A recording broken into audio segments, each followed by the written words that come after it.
दास की नगरिया। इसलिए प्यारे कथा का सार क्या है कि रामा रामा रटते रटते बीती रे उमरिया। रटते रहो रटते रहो रटते रहो, आदत डालो। और जब तक जुबान पर भगवान का नाम नहीं आए तब तक सुबह नहीं होनी चाहिए। कितने बड़े अपराधी हम लोग। भूमि कौन है? पृथ्वी को क्या मानते हैं? मां मानते हैं। मानते हैं कि नहीं? भूमि हमें अन्न भी दे रही है, स्थान भी दे रही है, हमारे पापों को भी सहन कर रही है, हमारे दुर्गुणों को भी सहन कर रही है। क्या हमने कभी भूमि का धन्यवाद किया? हम नित्य प्रति किसान, देखो मैया कितनी दयालु भूमि।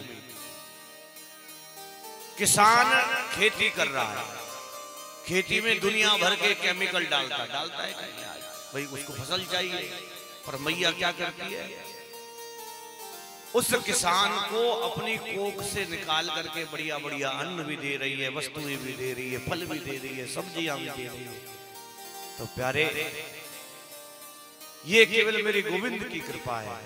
और हमारे जीवन में जब तक भगवान नहीं होंगे तब तक सब बेकार, क्योंकि हम हैं जीरो और भगवान है एक।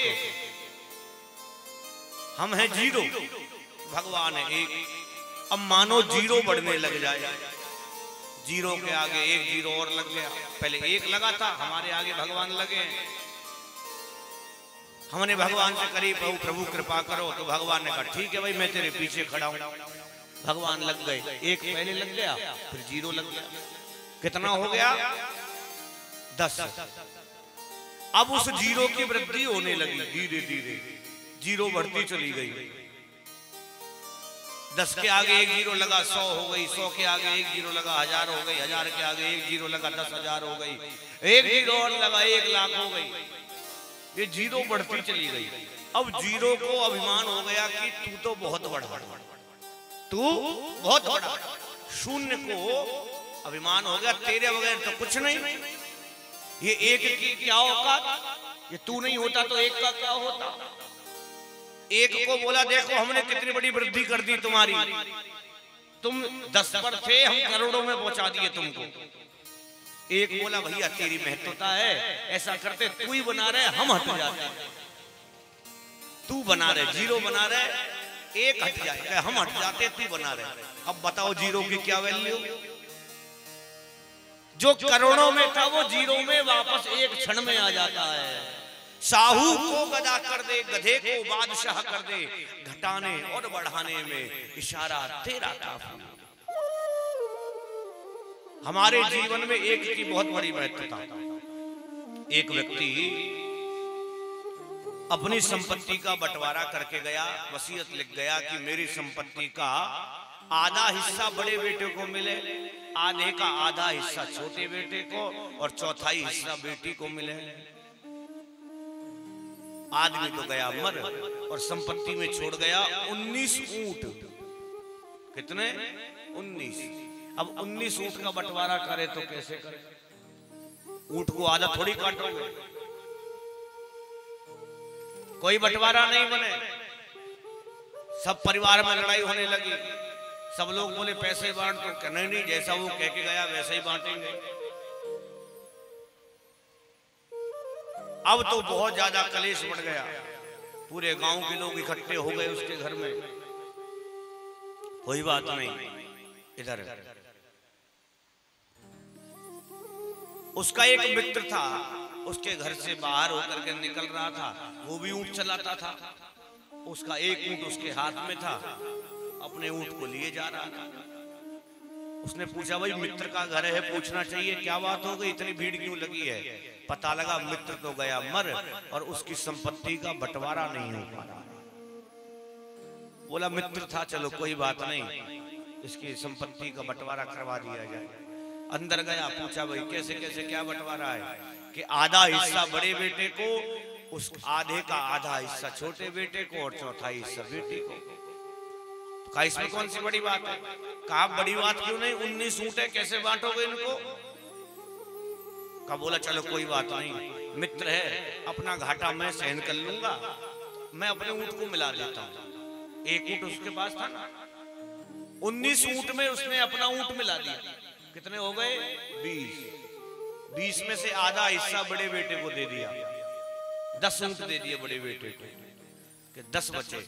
10 में से आधा हिस्सा छोटे बेटे को, 5 ऊंट दे दिए। चौथाई हिस्सा बेटी को, 4 ऊंट बेटी को दे दिए, बचा 1। उसने अपना 1 ऊंट निकाला और लेकर के चलने लगा। गोविंद भगवान, 1 ऊंट के बगैर हिस्सा हुआ भी नहीं और 1 ऊंट बटा भी नहीं। अगर 1 ऊंट नहीं होता तो वो हिस्सा होता भी नहीं, और 1 ऊंट अपना बटा भी नहीं उस हिस्से में। तो जीवन में भगवान है एक और हम हैं शून्य। ये शून्य होकर के अभिमान ना करें कि हम बहुत बड़े हो गए हैं। राम जी पुष्प वाटिका में फूल तोड़ रहे थे, तो जो फूल खिल चुके थे वो भगवान उनको ही तोड़ रहे हैं और दोने में रखते जा रहे हैं। तो जो अधिक खिले थे, खिले हुए नहीं थे, वो बेचारे उदास हो गए। कहा भगवान तो हमें हाथ ही नहीं लगा रहे हैं, भगवान हमें हाथ ही नहीं लगा रहे। लक्ष्मण जी बोले, ए खिले हुए फूलों, तुम अभिमान ना करो कि तुम विकसित हो चुके हो। क्यों? क्योंकि तुम अभी भी भगवान के ही हाथ में हो, दोनों में है ना, भगवान के हाथ में। और कहा जो विकसित नहीं है, एक दिन ऐसा आएगा तुम भी विकसित होंगे और तुम भी भगवान के हाथ में होंगे।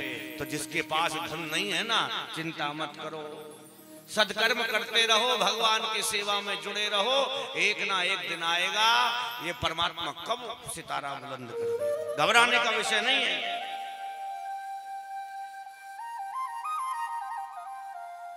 कथा में चले भगवान का सुंदर दिव्य मंगलमय विवाह मैया रुक्मणी के साथ में होता है। और सबसे पहला विवाह भगवान का देवी रुक्मणी के साथ में। और कितने विवाह हुए भगवान के? 16,108 8 पटरानियां हैं और 16,100 कन्याओं को भगवान मुक्त करा करके वर्ण करते हैं।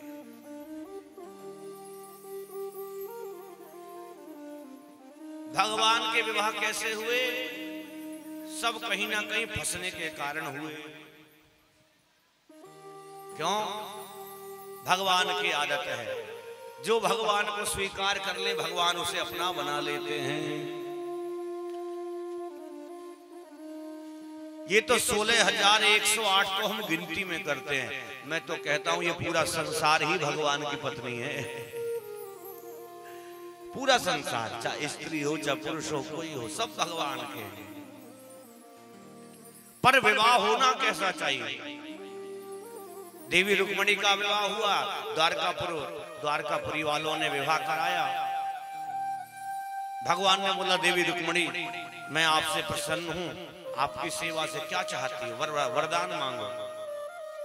मैया बोली देखो प्रभु, मेरे माता पिता तो थे नहीं यहाँ पर जो कन्यादान करते, पर जिन लोगों ने कन्यादान किया है आप उनके यहाँ सदैव लक्ष्मी और नारायण के साथ निवास करेंगे।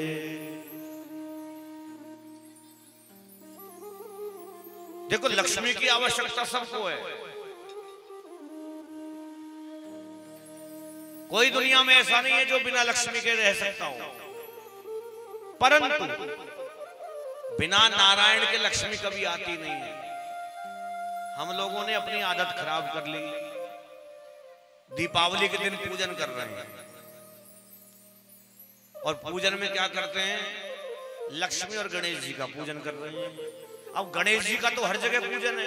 आप भूमि पूजन करो तब भी गणेश जी को बुलाओगे, नामकरण करो तब भी गणेश जी को बुलाओगे, गृह प्रवेश करो तब भी गणेश जी। ये गणेश जी तो हर जगह आएंगे, प्रथम पूज्य हैं। पर लक्ष्मी जी को हम कैसे बुला रहे हैं? हे लक्ष्मी माता, हे लक्ष्मी माता, तुम बिन यज्ञ न होते वस्त्र न हो पाता है, खान पान का वैभव सब तुमसे आता। लगे लक्ष्मी